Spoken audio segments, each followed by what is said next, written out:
नमस्कार. या बातमीपत्रामध्ये मी वैष्णवी राऊत पुन्हा एकदा आपल्या सगळ्यांचं स्वागत करतेय आणि अगदी काही तुमच्या महत्त्वाच्या घडामोडी आपण सुरुवातीला पाहूयात. पहिली बातमी आहे बस प्रवासासंदर्भात.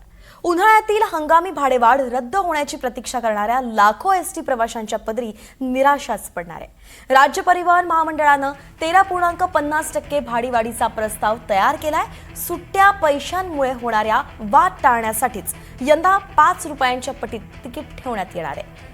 आज होणाऱ्या राज्य परिवहन प्राधिकरणाच्या बैठकीमध्ये भाडेवाढीवरती शिक्कामोर्तब होण्याची शक्यता आहे. तर राज्य परिवहन प्राधिकरणानं गर्दीच्या हंगामात महामंडळाला 30% भाडेवाढ करण्याची मुदत दिलेली आहे.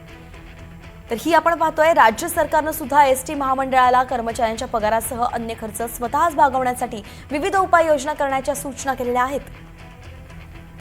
तर महामंडळाकडून पुन्हा 13.5% भाडेवाढीचा प्रस्ताव आपण पाहतोय. एसटी प्रवाशांना दिलासा आता मिळणारच नाहीये.